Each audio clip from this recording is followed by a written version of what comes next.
We will now have in this final panel of Singapore Perspectives 2026, a dialogue with our guest of honor, Deputy Prime Minister and Minister for Trade and Industry, Mr. Gan Kim Yong. The Q&A session will be moderated by Mr. Janaras Devan, Director of the Institute of Policy Studies. May I now invite DPM Gan on stage, please.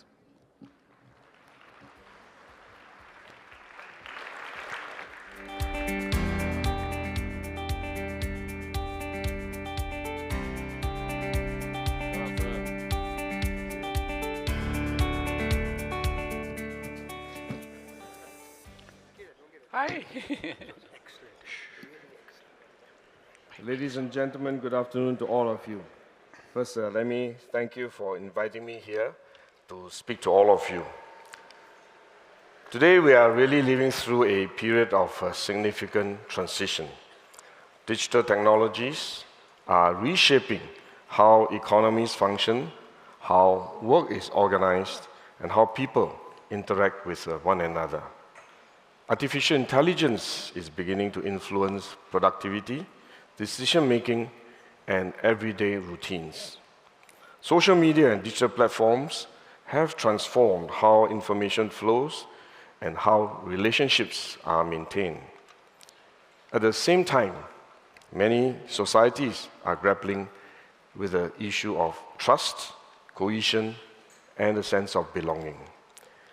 These concerns are really not new, but they take on renewed significance in a world where interactions are increasingly mediated by technology and where economic and social change is occurring at speed. For Singapore, this is a particularly relevant conversation. We are a small, diverse, and highly open society. Our cohesion does not rest on a single identity or shared background. It rests on how people of different backgrounds live, work, and interact with one another over time. In this context, it is useful that this year Singapore Perspectives reflects on fraternity, or in other words, the relationships, shared norms, and habits of cooperation that allow people to trust one another and to function collectively, even amidst diversity. We also often refer to it as social capital, the networks and informal expectations that support cooperation, reciprocity, and collective action. Fraternity is not about sameness or uniformity, nor is it about constant agreement. It is about whether people who differ in background, outlook, or circumstances nonetheless see one another as part of a shared social community. For society like Singapore, this has always mattered.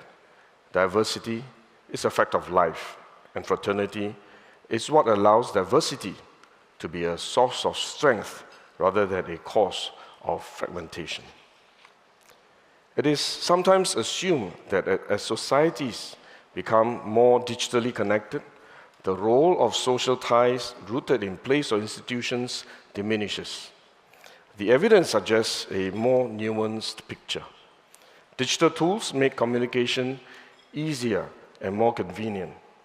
At the same time, they shape who we interact with, often through personalized feeds, self-selected networks, and interest-based communities. People may be highly connected, but within relatively narrow social circles.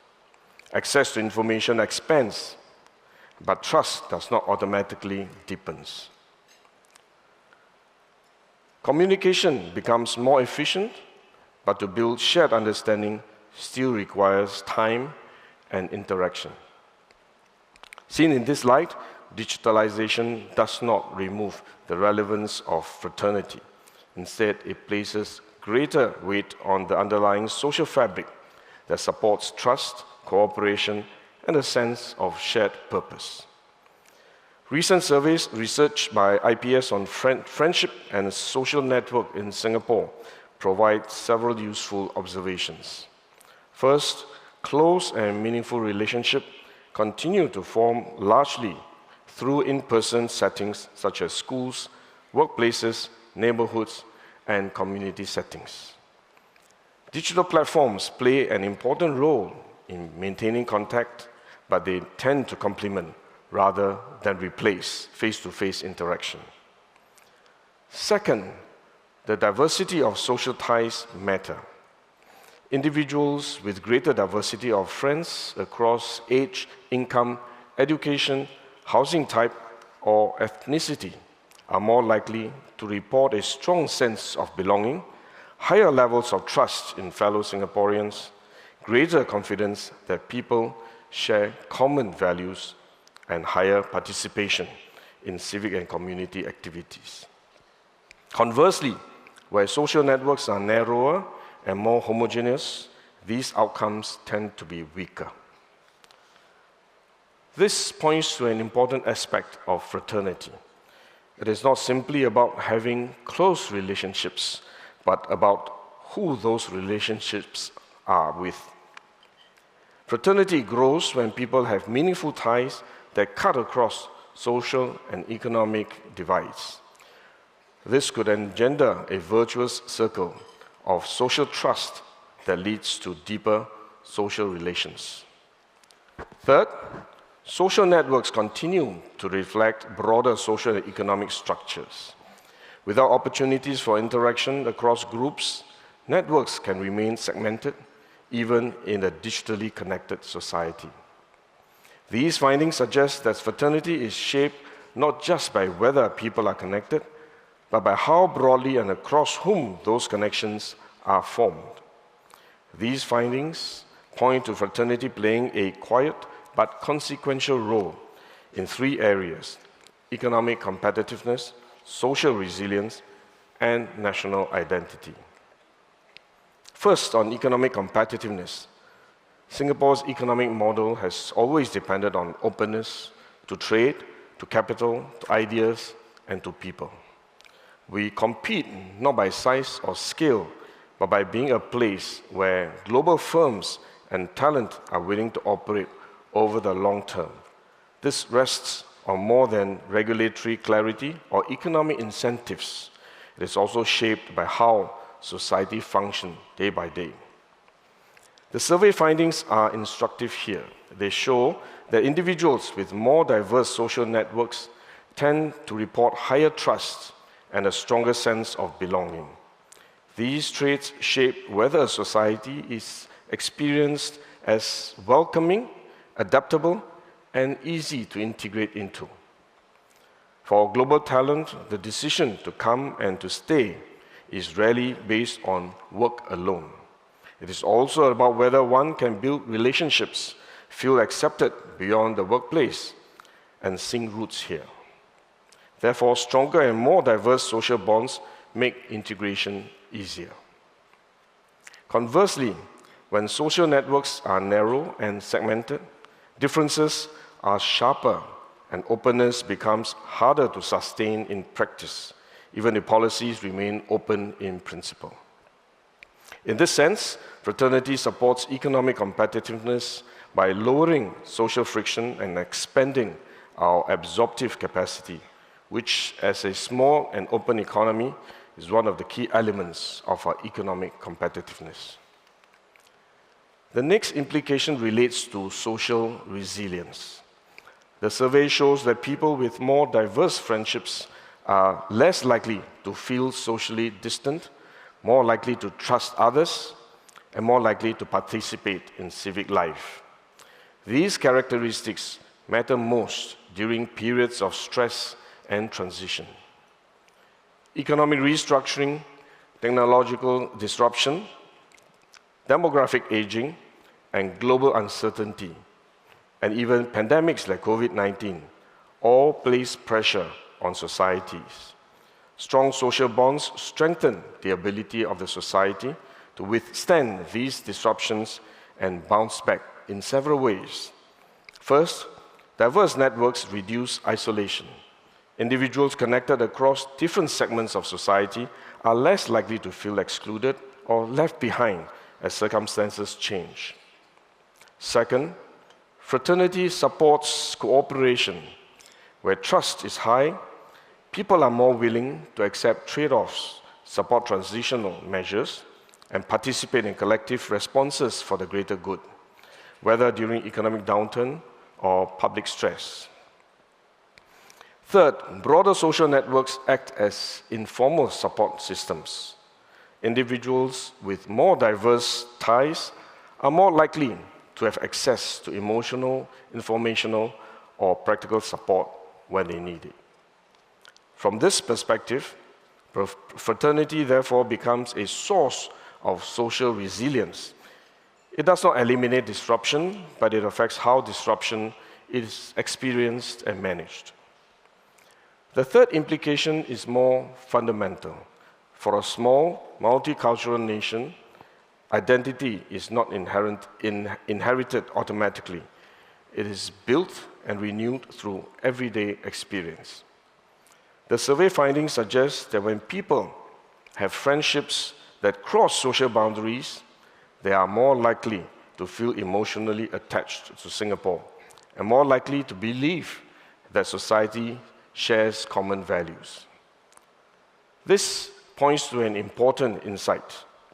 National identity is not shaped only by shared narratives or symbols, but by personal relationships that make difference familiar rather than threatening. Fraternity, in this sense, is how a diverse society becomes a shared community. It allows people to encounter difference through trust rather than abstraction, and to maintain a sense of us even as society evolves.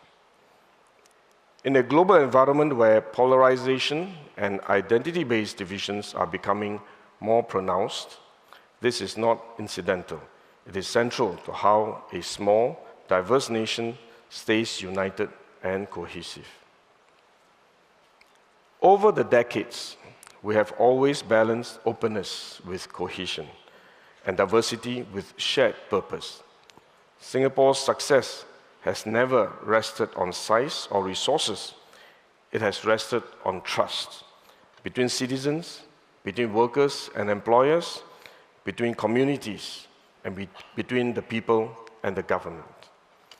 As Singapore navigates its next phase of development amidst technological change, demographic shifts, and a more uncertain global environment, we must strengthen our social bonds at work, in schools, in our neighborhoods, and in the many spaces where people encounter one another in ordinary ways. Even in a digital age, what matters is not just how we are connected, but how connected we are to one another. By strengthening the everyday bonds between us, we give Singapore the confidence to remain open, resilient, and united in a changing world. This is how we should move forward. Thank you.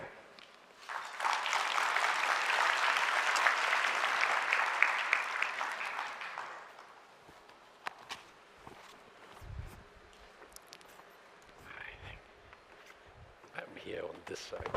Okay.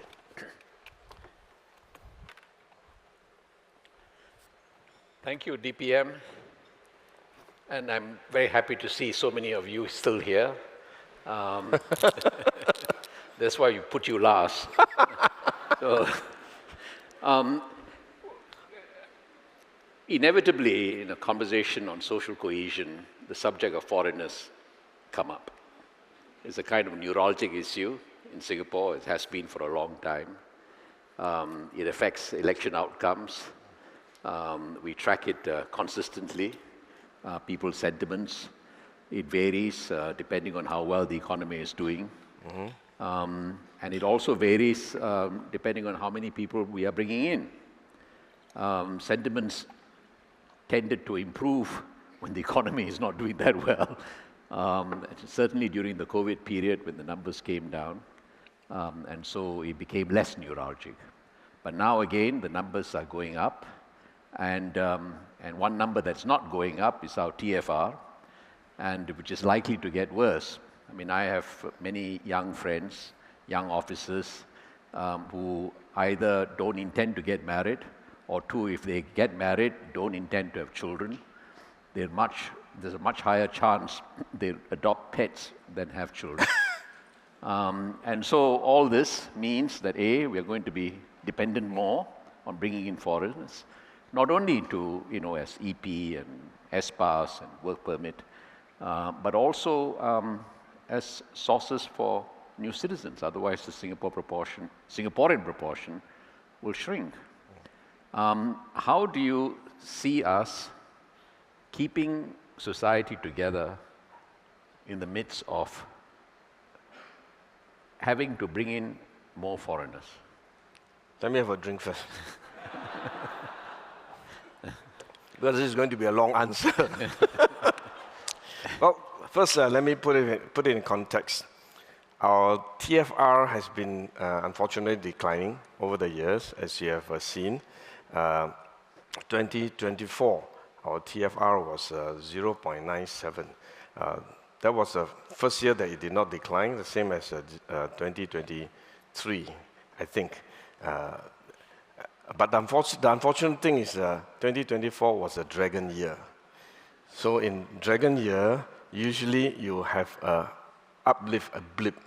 And in 2024, which was a dragon year, we did not have a blip. And many people think that, oh, at least our TFR has stabilized. So I keep telling people that, no, not quite. Because that blip did not disappear. The blip was there, except the base has come down further. So the blip has allowed it to stay at 0.97, thereabout. Which means, I think it will continue to come down. And 2025 numbers, we are still working on it, and we will share more details in time to come. But I must say, I'm not likely to give good news on the TFR front. But by nature, I'm an optimist. So despite the fact that we are facing great challenges in TFR, I don't think we should give up on it. We should do what we can to support parenthood, to support families, to see how we can have more babies in time to come. So we'll do what we can. But the reality is that I'm an optimist, I'm also a realist. The reality is that I think even at 0.97 or even at 1, we are actually below 50% of replacement rate. And that is not good news anyway. So whatever TFR that we have, I think we are going to have very low birth rates, and the number of babies that we produce will not be enough to replace ourselves, which means that if we do nothing, the Singapore citizen core will begin to shrink after a while. Now we still are benefiting from longevity. Many of our old seniors are living longer, and therefore the population is still quite healthy. But if we don't do anything, over time, the Singapore citizen population will decline. And as a declining citizen population, I think we will lose dynamics, we will lose a lot of opportunities to be able to do a lot of things. So I think it is important for us to continue to maintain our citizen population core, and hopefully allow it to grow. And we may not be able to grow very quickly, but at least have a moderate growth rate over a period of time. Even despite our immigration policies and so on, our citizenship growth rate over time has also come down. If you look back over the last 10 years, the first 5 years, our citizenship population grew at 0.87% per annum. Not 1%, not 8.7%, 0.87% per annum, 0.86% per annum. Then the last 5 years, it grew at 0.76% per annum. And last year, up to June 2025, 1 year, the growth rate was 0.7% per annum. So even despite the immigration policies and so on, our citizenship population growth rate is still growing, but the growth rate is slowing down. We have to be mindful how we can make sure that we will continue to have a strong citizenship core, continue to have a dynamic population, dynamic society. That is very important for us. But coming back to the core of the question, having immigration and having foreigners working among us, how do we ensure that we are able to integrate them? How are we how can we ensure that we're able to work together with them side by side for the benefit of Singapore and Singaporeans? And that is the key question. So therefore, it's important for us to continue to focus on measures that encourages and supports social integration, especially for the new citizens. Because foreign workers, there are different types of foreign workers: construction, marine, process workers, domestic workers, as well as those that are working in the retail sectors and manufacturing sectors. They're very different, and they have different challenges, and we need to look at them quite differently in managing this foreign worker population. But those who are PRs, and eventually those who become citizens, we'll need to think about how we can integrate them better. We have Singapore Citizen Journey Program to help new citizens to better understand our culture, our values, our practices. And we also have a PR Journey Program, which we piloted in 2024. I think we will continue to refine these programs, but it is also important for us as a starting point to acknowledge and to know that they are different from us, because they are new citizens. They have spent a good part of their life in different culture, have different practices, maybe hold different values. But the fact that they have decided to become Singapore citizens, they have decided that there's something common between Singapore and them, that they want to become part of this bigger fraternity, if you like. And therefore, they have decided to cast their lot with us, and they want to embrace Singapore. But at the same time, we need to recognize that some of the differences will remain. So the challenge is for us to see how we can recognize the differences while at the same time expand the commonality, the common space between the new citizens and Singaporeans, existing Singaporeans, so that we can become a more dynamic society. I think this is going to be the key challenge. The Chinese has a term called 存异求同. That means recognizing and to some extent preserving some of the differences, but at the same time expand the commonality so that there's more space for us to work together, to live together, to learn together, and to grow old together. So I think there are already many similarities, including some of them may have family ties with us. They came from similar background, culture, from our neighbors, for example. A lot easier to assimilate. There may be some that are more challenging to assimilate, so there are different challenges. But what is also important is that we need to look at it from multiple angles. First, as they come in, we need to assimilate them to Singapore's values and systems. We need to familiarize them with the way we work in Singapore, our culture, our values, our practices. At the same time, we also need to encourage Singaporeans to accept them, to embrace them, recognizing that there are differences, but at the same time, create more spaces for them to interact with one another. So in the community, you'll find that there are a lot of programs, natural programs, activities, and so on that they participate in, both local Singaporeans as well as new citizens, including PRs. They all participate in these activities together, and they get to know one another. And there are also PRs who are volunteering in the community work that will give them the opportunity to integrate into the community, and for the community, for the residents to get to know them better. But this is an uphill task. I don't think we should trivialize it, and it's ongoing, always work in progress, because with every generation of new immigrants, the challenges are different, and we need to continue to change our program, but we must continue to seek to integrate them better into the society. And if you are able to do that, if we can integrate them better, then we can build trust between the new citizens and the existing citizens, Singaporeans. And if we are able to build trust, we have a bigger capacity to be able to absorb them, to be able to integrate them. And this way, the whole of Singapore will be better off. I think that's the way forward for us. Thank you. I will turn to the floor. First question from here? Okay. Yes. Hi, I'm Angie from Brown Center, a mental health charity. So what I wanted to ask and also to put forth is there is a big concern with immigration because there's so much fear that the immigrants are going to do better. And I think this is not just Singapore, it's all the countries that have immigration. And if we don't overcome this, we're not going to get the talents, we're not going to get the population replacement or expansion.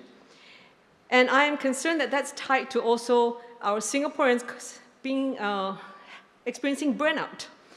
And 40 years ago, I was a naturalized Singaporean from Malaysia. We never even used the word burnout. I mean, like, we come here and we work. And there's always a more hardworking attitude with immigrants. Maybe because we don't have parents to worry about going home to have dinners with them, so we work 12 hours. And then we don't have weekends that we need to spend time with friends or relatives. And then we really focus into work. So that's also part of... This was 40 years ago? Yeah, 40 years ago. But now you don't feel the same? Having assimilated? No, I'm still working hard. Okay. So while we have this work-life balance conversation, I am very concerned with the young people. If they do not understand the economic growth and sustainability is key to Singapore's success, how are we going to rely on our young people to move Singapore forward? Work has to come as a priority when we're starting a career. Otherwise, do you have another solution for us? Because companies are going to move the jobs overseas because people there are working harder. I think, yes, it's DPM great can that DPM is from MTI. Yeah. These people are working harder and at lower cost. So we need to wake up to the fact that how do we help to build a more resilient group of youths? And unfortunately for our affluence, many youths feel that I don't really need to work. So they talk about meaning in life. Sorry. Okay, I think we've got the point. We've got the point. Okay, sorry, just to add to that, when we talk about foreign workers, and we talk about kindness, which was covered by the last panel, if our kindness doesn't extend to migrant workers, domestic workers, let's not kid ourselves, we're just camouflaging kindness. So let's start with real kindness in acknowledging every contributor to Singapore nation building. Thank you. Okay. Thank you very much. I'm feeling burnt out already. Thank you. In about 20 years ago, this is from a wise man who taught me this frame of thought. He said 20 years ago, there are countries who are low cost, very competitive, but the products are not so good. And there are countries with very good products, but they are very expensive, not low cost. And Singapore, fortunately, during those times, 20 years ago, we are good quality, not so expensive, and therefore we are very competitive. But over time, the low-cost countries' quality are getting better. And good quality countries, their costs are getting cheaper, more competitive, because automation, AI, and so on, they're moving faster in cost effectiveness. And therefore, the low cost is getting better, and the high quality is getting cheaper, and Singapore has to move. If we don't move, we will have no place at the table. I think it's important for us to make sure that we are moving faster, keep getting better all the time, so that we remain competitive. But I take your point that it is important for us to also ensure there's some balance. As in our pursuit for excellence, we need to know that competition generally, actually, the real competition doesn't come from within, comes from outside.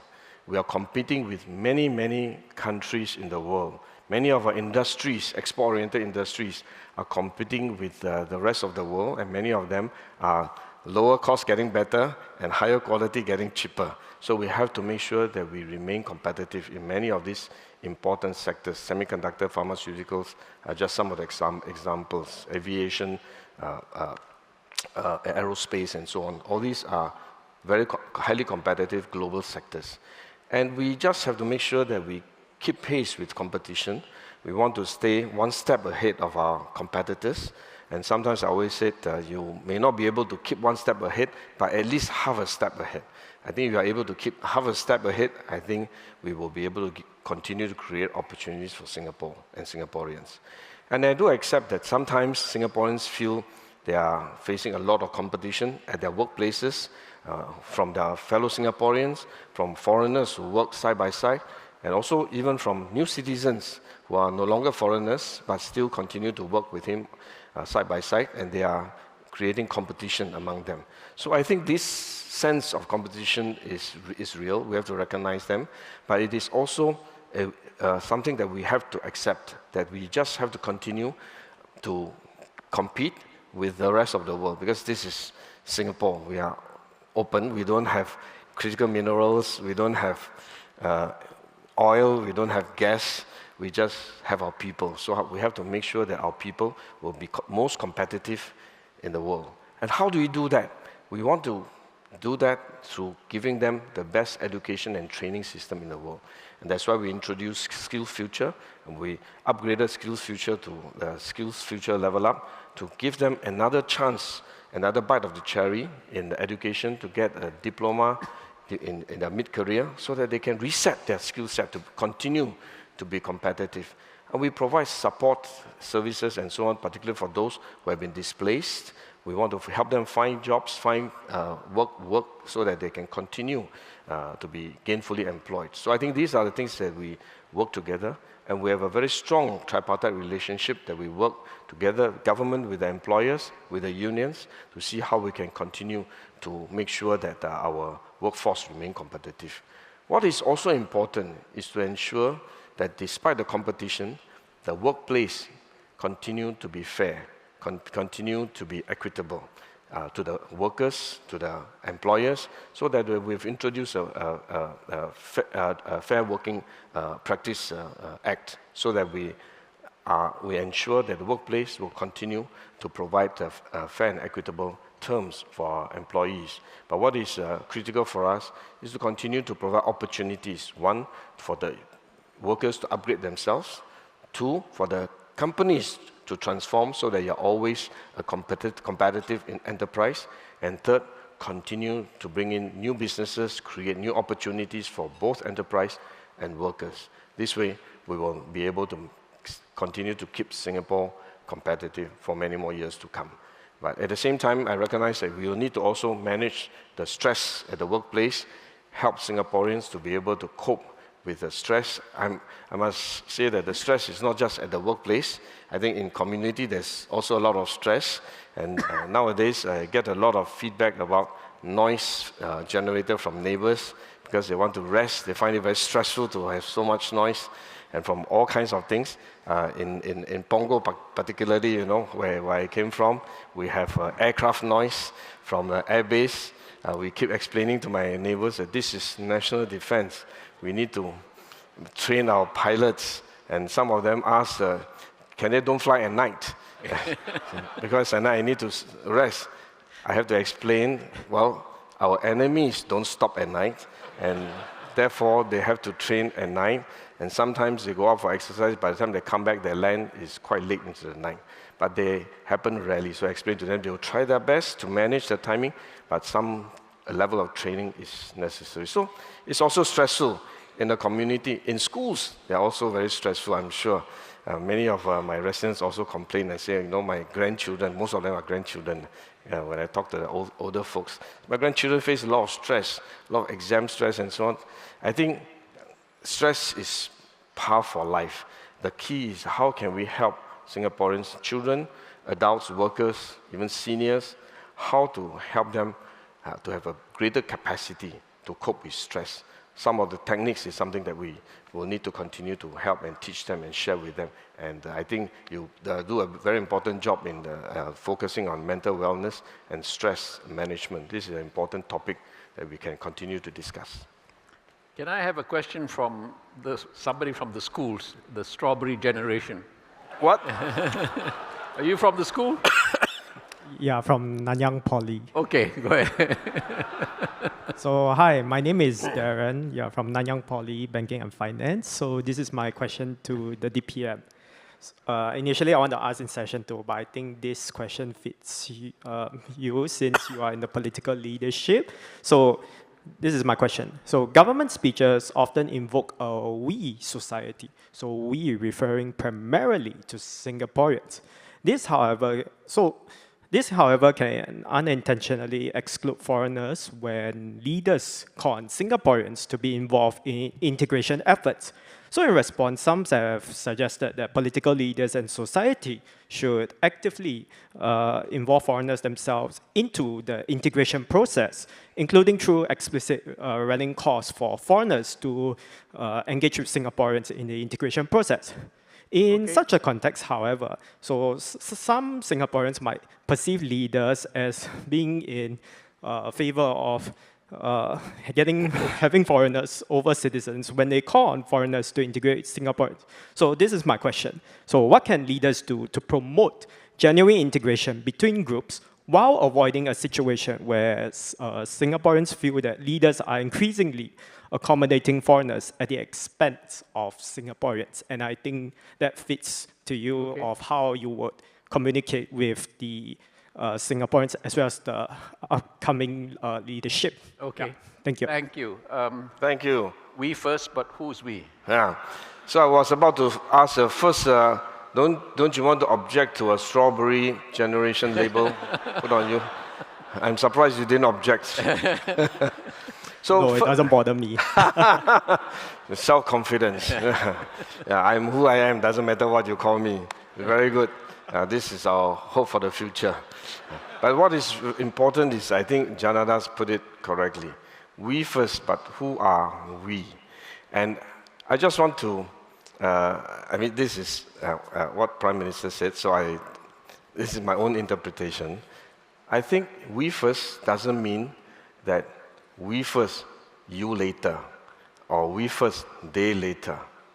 Actually, we first means we before I.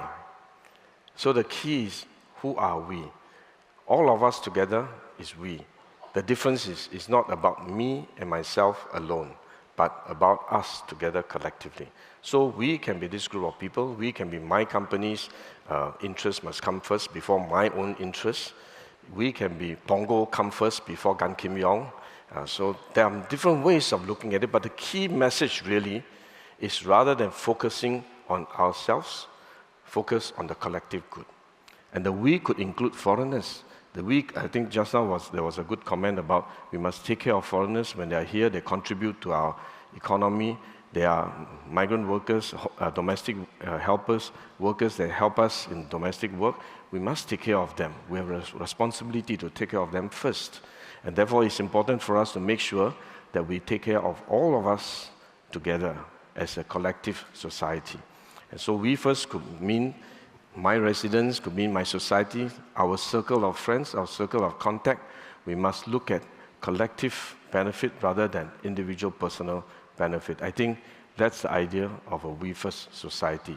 Not so much we and them and we and you. So I think it's not a divisive approach, but more a collective, inclusive approach to look at we first rather than I first. That's a very good answer. One more, yeah. I'm Corina Lim from OR. Hi. Mr. Gan, thank you for your comments, very helpful. When people say we first, and when I think about Singapore, I think the trust is very much with government. It is a vertical trust. And in some ways, it detracts from the horizontal trust. Because, government will fix it. There's a problem, there's an opportunity, government will fix it. And there's not that much space, in fact, or in motivation for community to come together to try to be the solution.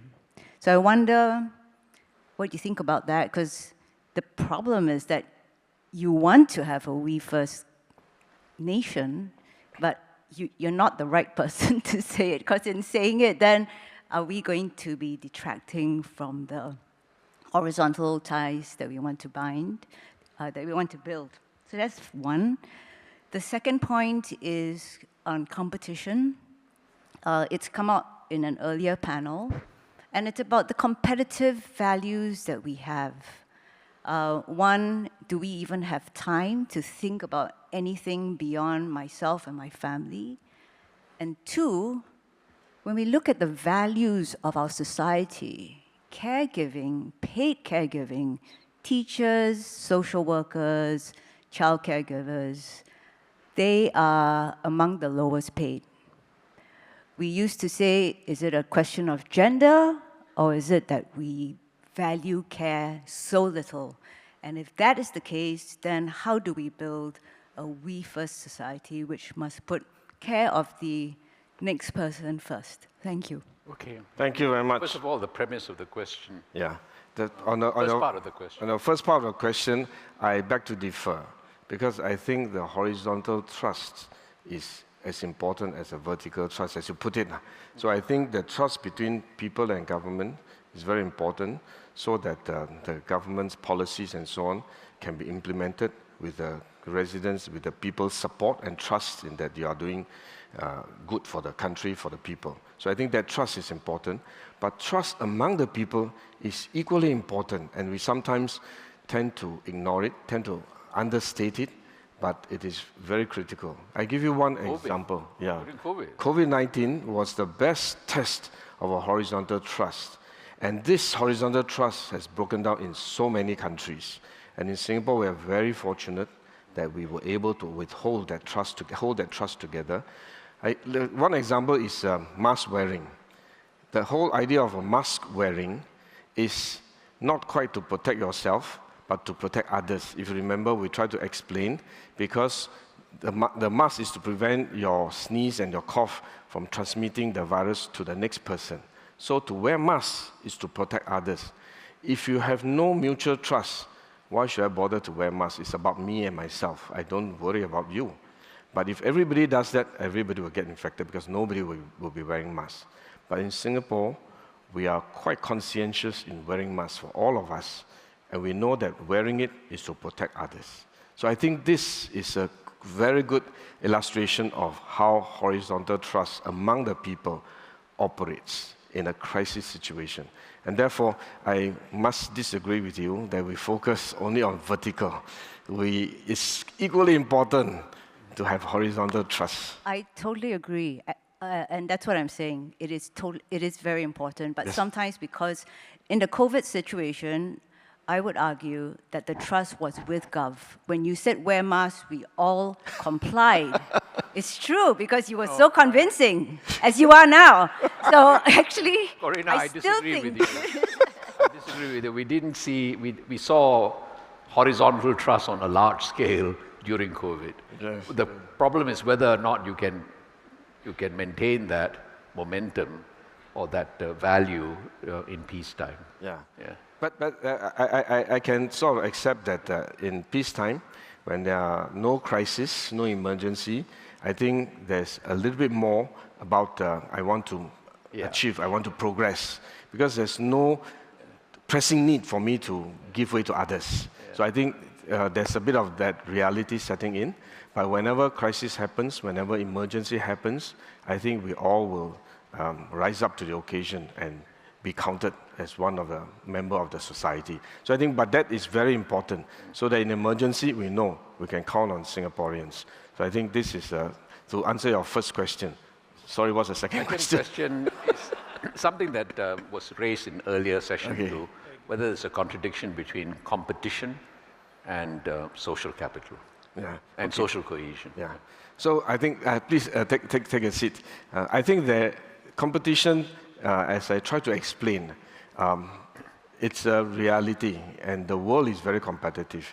And I think those who are in business will feel it very keenly. I think this year and for the years to come, the world has become even more troubling.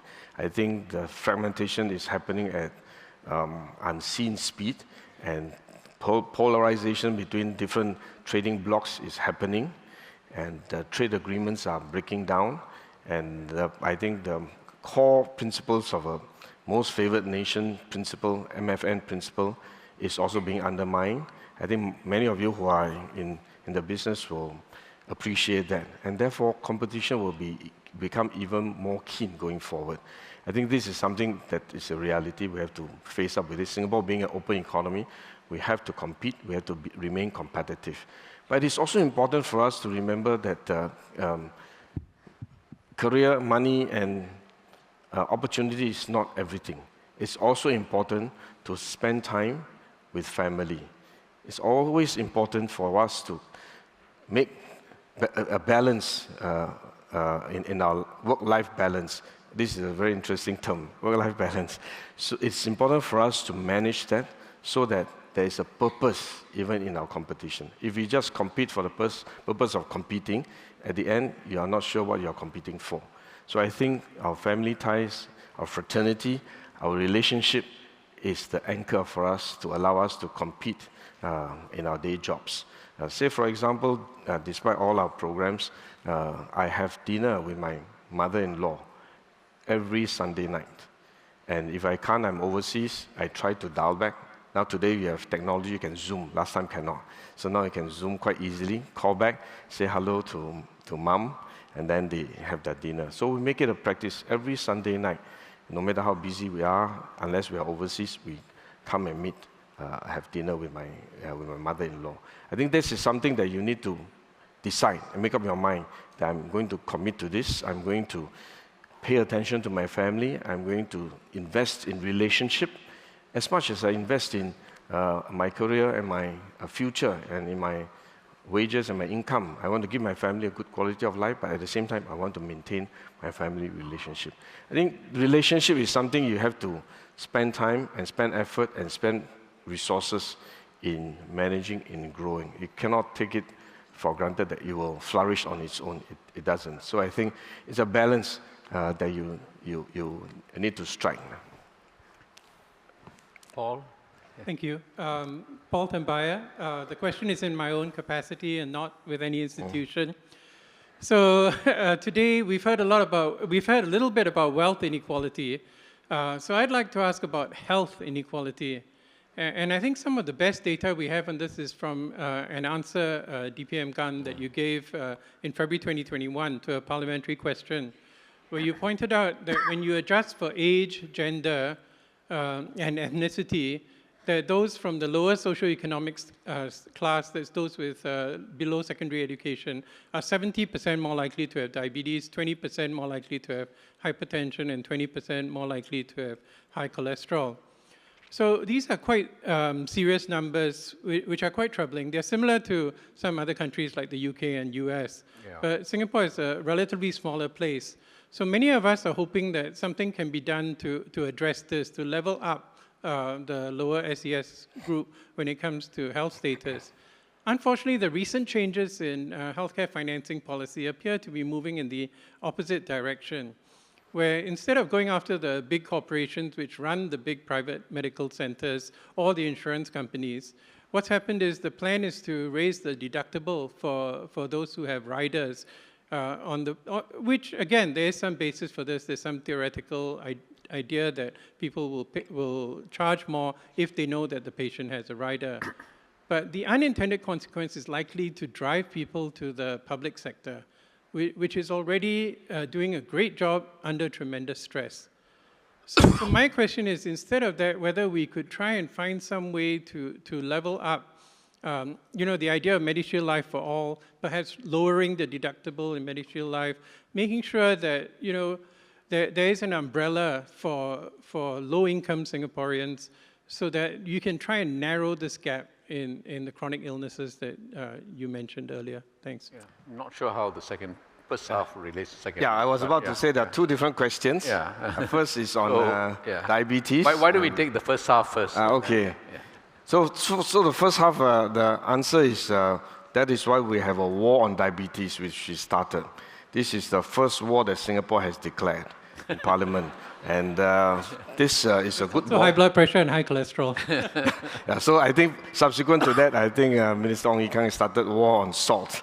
So I think we have multiple wars, and we hope we are, but it's going to be a long war. As I think as a medical professional, the result is not going to happen overnight. It's a generational shift. And many of these diabetes occurrence incidents is actually a result of lifestyle, a result of the way you active lifestyle and diet pattern, and many factors are involved. And the whole idea of a war on diabetes is to do so regardless of race, language, religion, and income. We want to wage war against diabetes for everyone. And the reason that we highlighted the prevalence level of different ethnic groups, different income levels, is to help us to focus on target of our war effort to see which are the areas that's most the most need this impact of this war on diabetes. So that is the reason why we analyze the data to help us focus our efforts so that we hopefully over time the incidence rate of diabetes will come down over the long term. But it's quite different from the healthcare part of it, because by the time you have diabetes and need healthcare, it's already happened. So I think quite different. On the second question, I hope I answered your first question on tackling the health status of the Singaporeans regardless of income. And that is also why we started Healthier SG, to make sure that we start this healthy lifestyle early so that they do not end up having a problem, chronic disease problem later on in their life, later stage of their life. So I think that's the purpose of a healthier SG strategy and the war on diabetes. But on healthcare facilities and affordability, I think precisely because we have MediShield Life and we have a very high quality public healthcare system that we operate, and therefore it provides a safety net to make sure that no one will be denied appropriate care. If you go to the public healthcare system, I wouldn't say that it's a bad thing for them to go to the public healthcare system. We do want Singaporeans to be able to have access to the public healthcare system. It's of good quality and we take care of them. And MediShield Life is designed to be adequate for the public healthcare system.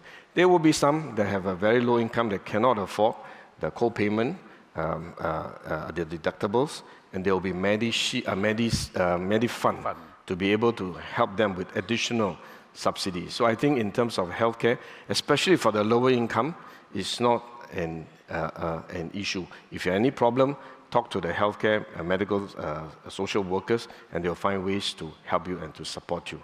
But for the riders, precisely because these are the insurance itself is not cheap. So we want to make sure that people will get value for the money that they put into riders. And therefore, we need to tweak the rider design to make sure that they continue to deliver value for patients. And we are in the process of reviewing, and we're continuing to review that. I think Health Minister will make the necessary announcement at the appropriate point in time. But it is important for us to remember that for the lower income particularly, public healthcare system is probably the best solution for you. And if need be, there'll be additional subsidies to make sure that you'll always be able to afford healthcare in the public healthcare system. I'll take one question from there behind. Yes, go ahead. Yes. Good afternoon, Mr. Minister Gan and Mr. Janadas. My name is Stefan and I'm from the NUS Students Union.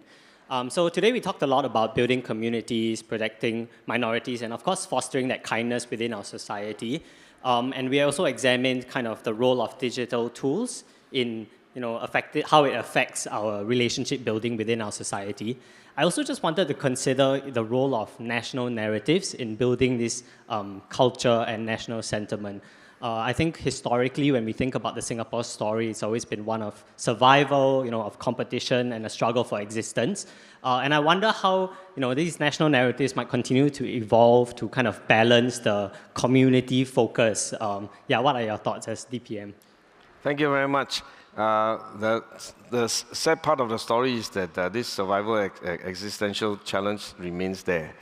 I think the world has become a lot more fragmented, and Singapore has always thrived on the international cooperation and collaboration. So I think we have the world's largest number of free trade agreements with different countries. The last count is 28 FTAs that we have, and that provides us a market, open up access to our businesses to be able to export to them. And this is becoming very important for us for economic progress. But over the last couple of years, in fact it started even before President Trump came into office, the world is beginning to change. In between countries, the room for cooperation has shrunk over time, and the competition has set in. And when economies compete with one another, the space for cooperation will shrink.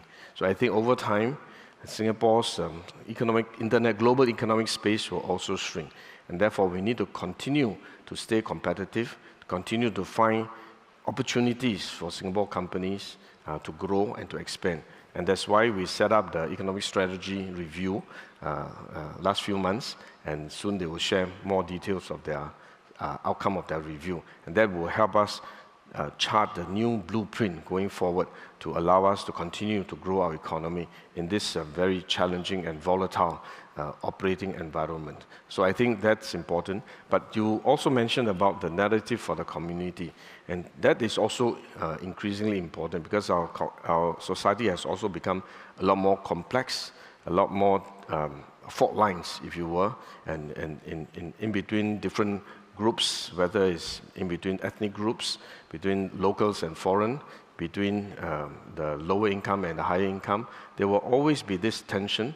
And how do we ensure that we are able to move forward as one society? That's going to be one of the key challenges for us, for the new generation of leaders. And that is why PM Wong has mentioned the We First society as one of the key narratives to lead us forward. And that is focused on community development and community integration among our various sectors in the community.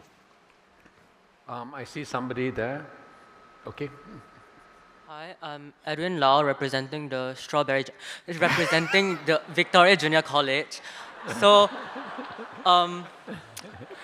yeah, it was mentioned earlier that there's an increasing emphasis on working harder to keep up with the international competition, but people are also attributing our low TFR and decreasing TFR because of this rat race. So what things can we actually do to move forward with both of our goals? Thank you. That's a very good question. It's a very good question, but the answer is very difficult. Because we have... Sorry? Meditate. Meditate. I think competition will continue, and the sad news is the falling TFR is not just Singapore alone. I think globally, almost every country, with the exception of a few, have been seeing falling TFR. So I think this is a global phenomenon. I think Singapore is particularly acute because in many other countries, even though there's a falling TFR, but they have huge tracts of rural areas which TFR is relatively quite high. Although nationwide is still falling, but there's still hope in more suburban areas. But Singapore is just one city. And if you compare with all the cities in the world, almost all the modern cities in the world have very low TFR. And the other cities in other countries have the benefit of urbanization from residents from outside the city moving into the city, but we have no outside the city. Our outside is still the part of the city. And further outside is the sea. So that I think, therefore, we have a limited capacity, and therein lies the problem. So one suggestion is don't spend too much time attending IPS seminar. Work hard on having more babies. We socialize here. Yeah, but I mean, well, they are in Hwa Chong, is it, or where are you from? Victoria. Victoria. Focus on study first. I must give a proper advice for the rest of the adults. I think earlier session he got up and said that he learned more from here than he would have learned at school. Not the procreation part. So I do hope that we do need to have a balance in life. And I know this sounds like a broken record, but I do want to emphasize that don't take relationship for granted. It takes time and it takes a lot of investment to manage the relationship, to grow the relationship. You cannot expect to have high TFR without spending effort in investing in the relationship. So within the community, in Punggol, for example, we are working very hard to create opportunities for people to mingle, to meet each other, to have activities together. We are going to have the Outward Bound School, this advertisement. The new Outward Bound School in the Pongo in Coney Island. It's a fantastic place, not designed specifically for TFR. I must clarify. Right? That will be the headline tomorrow. No, not designed for TFR. But what I'm saying is that I think we need to invest in community development, invest in our family, invest in relationship, so that I think we will have a hope of arresting the decline in the TFR. So I think it requires all hands on deck. Every generation feels they have it more difficult than the previous generation. But to be fair to the young man, what is your sense? Have all these things got more difficult in Singapore? I think life has just changed, it evolves over time. I think if you look back, if you think of our first generation Singaporeans and first generation leaders, and in those days you think they had an easier time? I don't think so.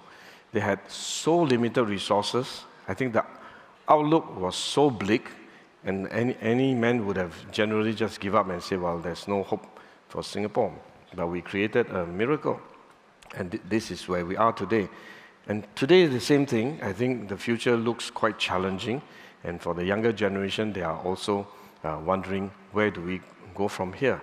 But I think we are also starting from a position of strength. We have built up a strong society. I think if you look back at our COVID-19 crisis, they will give you some comfort that whenever there's a challenge, Singaporeans will rally together, will come together, will rise up to the occasion, and will be able to overcome these challenges. So I will encourage the young men from Victoria, have confidence in yourself. The future is what you make it out to be. So work hard and for a better future. Thank you. There's one more question on that side. Okay, I tell you what, just make it short. Let's gather the remarks. You ask first and then we go to behind. Yeah. I think there are students. Yeah, go ahead. Good afternoon, DPM and Mr. Janadas. My name is Jonathan from Nanyang Polytechnic. So my question is that as Singapore encourages our local talent to gain global exposure to remain competitive, yet a fraternity requires presence and shared experience. So how can we ensure that our globalized workforce actually becomes rooted in the we first ethos so that their success will contribute back to the domestic social fabric? Thank you. Okay, we'll take another remark from behind. Hi everyone, so I'm Danarine from Nanhua High School. So my question is that, given that some new parents might feel that healthcare is a major factor in deciding between having children or not, would AI or technology be able to reduce their burden and make it more manageable? Thank you. Question for training industry. Are there any more questions here on this side? Okay, one more. Okay. Hi, I'm Nicole Tan from Dharma High School. So I would like to first say that I'm very grateful for my school because it has truly helped to foster a deeper appreciation for my heritage, Chinese culture in me. But my question is, okay, so you mentioned that an IPS survey has found that most close relationships among Singaporeans are formed through in-person settings, but also, people with more diverse friendships often report a stronger sense of belonging to Singapore, amongst other benefits. So in this case, what are your comments on schools with a largely homogeneous population, such as SAP schools, which are predominantly Chinese, where students have limited, if any, opportunities to interact with others of a different race? Thank you. Somebody from SAP school. Yeah. You want to take one more comment? Okay, maybe one more last one. One more last round. Yeah, then we can wrap up. Yeah. Okay, hello, I'm Netra from Anderson Serangoon Junior College. So my question is, when immigrants move to Singapore, they can take some time to integrate into our community. So I would like to ask, how would you define successful integration in the short term, and how do we know whether integration efforts are actually effective? Thank you. Thank you. Okay. Okay, first let me address the issue of the question about how do we balance international exposure versus local bonding and fraternity, if you like. I think they are not contradiction in terms, because by the time you go overseas for exposure, you would have spent a lot of time in Singapore, growing up in Singapore, studying in Singapore, working in Singapore, then you go overseas for exposure. So I think the bond doesn't depend on that 1 or 2 years that you're overseas. And in fact, with the overseas exposure, eventually when you come back, you have a richer experience to share with fellow Singaporeans, and you add value to the Singapore fraternity. That's how I will look at it. They are not, they do not contradict each other. I think they can coexist hand in hand, both international exposure versus local fraternity. The second question on AI for healthcare, I think it's the shape of things to come. I think hopefully through AI and through automation, through technology, we will continue to make healthcare more accessible, and we will continue to help support childbirth and the TFR and bringing up children, even make healthcare more convenient for children's health. I think this is something that we will continue to do, but I don't think TFR is primarily driven by healthcare concerns. It is a whole matrix of issues that worries the parents, and sometimes it's not just the worries. I think because of later age in marriage, and therefore even if you want to have children, it may not be possible. Even if it's possible, you may not be able to have many children. So I think there are many factors involved in the TFR, and we will continue to do our best to address every one of them to see how we can continue to support and encourage higher TFR. Then there's a question on how do we encourage mixing, encourage more diversity in our schools. Sub-schools is one example, and I think we have given a lot of replies with regard to sub-school. It has its own values, but it's also important for us to look at sub-school and see how we can create more opportunities for some of these schools to have more mixing with the rest of the community, whether they do community work in the community, work with other people in the community, or they have collaboration with other schools so that there's enough opportunities for mixing between schools. And now I understand that there's also programs that work together within the same cluster. So schools within the same cluster has many exchange programs, competitions, sports, and so on, that they go together. And I hope that sometime we can even develop outward-bound school programs for schools that can allow different schools to come together on the OBS program on Coney Island in Punggol. Lastly, you talk about what do you mean by successful integration. I think integration is always work in progress. And I think we will make a big mistake if we say that, okay, we have succeeded in integration, whether it's local, foreign, and so on. I think it is always work in progress. Because with every new immigrant, whether they're citizens or whether they're PRs, they come from different backgrounds, they have different challenges, they have different issues, and how we integrate them actually depends on individuals, depends on the society, and depends on the programs that we run. And we need to continue to update our program, evolve our program, because the immigrants will be different. They have different background, come from different experience. And over time, the immigrants of today, you compare to the immigrants 40 years ago, are very different, even if they're from the same country. So I think we have to be quite mindful that integration is always work in progress. We need to continue to keep up, continue to integrate them. But I would say that the second generation of immigrants, that means their children, immigrants, new citizens and PRs' children, when they grow up in Singapore, they are more likely to be more easy to integrate them into the society because they go through the same experience as our children. They go through the same school, face the same pressure and the stress, and so they grow up through the same experience together. So I think it's easier for them to be assimilated, to be part of the society, to be integrated deep into the society. And as I mentioned earlier, for the first generation immigrants, whether they are PRs or SCs, Singapore citizens, new citizens, we have to accept that they are different. They come from different backgrounds, they have different culture, they have different practices, they may have different values, and they have lived in that environment for decades. So it's not possible for them to totally become 100% like us. They are Singapore citizens, but they may have differences.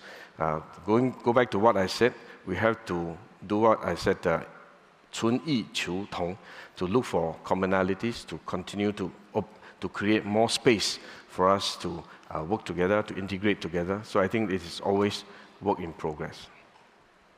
Thank you very much, DPM. That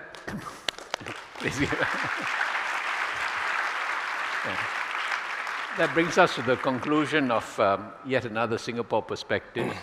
It remains for me to thank the team that put this together, the Laurel and her team that curated the program, got in touch with all the speakers, and organized all 3 or 4 sessions, including the 2 sessions we had online. And also the admin team that organized this event, including the lunch, and made sure that things were conducted efficiently. Vani and Ida and the rest of the events team led by Sealing.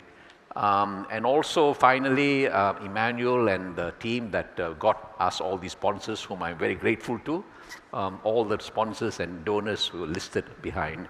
And finally, thank all the speakers, the ministers, DPM, as well as all the other speakers who participated, and of course, all of you for turning up so early in the morning and staying for the rest of the day. Thank you very much. Thank you.